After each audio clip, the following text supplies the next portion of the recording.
വല്ലതും അതിൽ നിന്ന് മുളച്ചു പൊന്തുന്ന മുഴുവനും നരകത്തിലേക്ക് ഏറ്റവും ബന്ധപ്പെട്ടതാണെന്ന് റസൂലുള്ളാഹി സ്വല്ലല്ലാഹു അലൈഹി വസല്ലം. അപ്പൊ ഹറാമല്ലാത്ത ഹലാലായത് മാത്രം ഭക്ഷിക്കണം. ഹറാമിന്റെ ഒരു ലെവലേശം കലരുന്ന ഒന്നും നമ്മുടെ ഭക്ഷണത്തിൽ നമുക്കുണ്ടാകാൻ പാടില്ല, നമ്മളെ കുട്ടികൾക്ക് കൊടുക്കാൻ പാടില്ല, ഒന്നും പാടില്ല. സഹാബത്തിൽ നിന്നുള്ളൊക്കെ വലിയ പ്രഗത്ഭരായ സ്വഹാബി വനിതകളുടെ വാചകങ്ങളൊക്കെ ചരിത്രത്തിൽ കാണാം. അവരൊക്കെ വീട്ടിൽ നിന്ന് പോകുന്ന അവസരത്തിൽ ഭർത്താക്കന്മാരായ സ്വഹാബികളോട് പറയും, നിങ്ങൾ ഇന്ന് ഞങ്ങളുടെ വീട്ടിലേക്ക് മക്കൾക്ക് ഒന്നും കൊണ്ടുവന്നില്ലെങ്കിൽ കുഴപ്പമില്ല, ഹലാലല്ലാത്തൊന്നും കൊണ്ടുവരരുത്.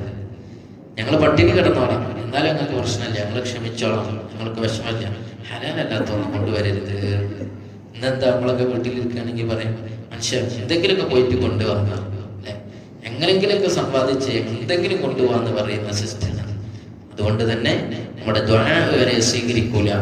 മഹാനായ സയ്യിദുനാ മുഹമ്മദുർ റസൂലുള്ളാഹി തങ്ങൾ യാ അയ്യുഹന്നാസു ഖുലൂ മിമ്മാ ഫിൽ അർദി ഹലാലൻ ത്വയ്യിബ, നിങ്ങൾ ഹലാലും ത്വയ്യിബുമായത്, ഹലാല് മാത്രമല്ല ത്വയ്യിബായതുകൊണ്ട് ഭക്ഷിക്കാൻ പാടുള്ളൂ എന്ന ആയത്ത് ഓതിയപ്പോൾ മഹാനായ സഅദ് ഇബ്നു അബീ വഖാസ് റളിയല്ലാഹു അൻഹു തങ്ങൾ റസൂലുള്ളാഹിയുടെ മുന്നിൽ വന്നിട്ട് പറഞ്ഞു, യാ റസൂലല്ലാഹ് ഉദ്ഉല്ലാഹ അൻ യജഅലനി മുസ്തജാബ ദഅവ, നബിയെ ഞാൻ ദ്വാരക്കുന്നതിനൊക്കെ ഉത്തരം കിട്ടണം, മുസ്തജാബു ദഅവത്താണ്, എന്നോട് ആരെങ്കിലും ദ്വാരിപ്പിച്ചാൽ അവർക്കും ഫലം കിട്ടണം, അങ്ങനത്തെ ഒരാളായി ഞാൻ മാറണം.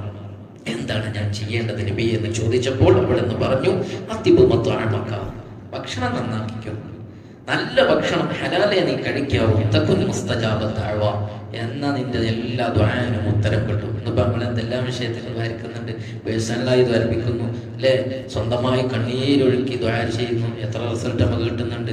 അപ്പൊ നമ്മൾ ചിന്തിക്കേണ്ടതാണ്, കഴിക്കുന്നത് ഇൻപുട്ടായത് നമ്മൾ മുഴുവനും ഹലാല് മാത്രമേ കൊടുക്കാൻ പാടുള്ളൂ. എങ്കിൽ മാത്രമേ നമ്മുടെ ഇബാദത്ത് സ്വീകരിക്കൂ, ദുആ സ്വീകരിക്കൂ, നമുക്ക് നാളെ സ്വർഗത്തിലെത്താൻ കഴിയും. ഇത് വളരെ ഗൗരവത്തോടെ ഞാനും നിങ്ങളും ജീവിതത്തിൽ പകർത്തേണ്ടതാണ്. അല്ലാഹു ആ ബോധം നമുക്ക് നൽകുമാറാവട്ടെ. ഹലാലായത് സമ്പാദിച്ച് ഹലാല് മാത്രം ഭക്ഷിക്കുന്നവരാക്കി മാറ്റണേ അല്ലാഹ്.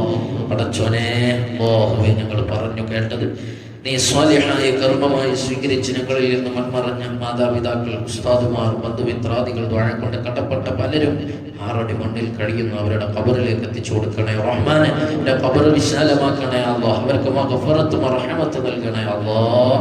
പടച്ചോനെ, ഞങ്ങൾക്കെല്ലാം ജീവിക്കുന്ന കാലമത്രയും ആയുരാരോഗ്യത്തോടെ ആഫിയത്തോടെയുള്ള ദീർഘായുസ്സും മരിക്കുമ്പോൾ ഹുസ്നുൽ ഖാത്തിമത്തും നൽകണേ അല്ലാഹ്. ജമാഅത്തിന് ഇവിടെ എത്തിച്ചേർന്ന് ഈ പ്രസംഗവും കഴിഞ്ഞു പോകുന്ന മുഅ്മിനീങ്ങൾ, അല്ലാഹുവേ, അവർക്ക് നീ വലിയ ഖൈർ നൽകണേ അല്ലാഹ്.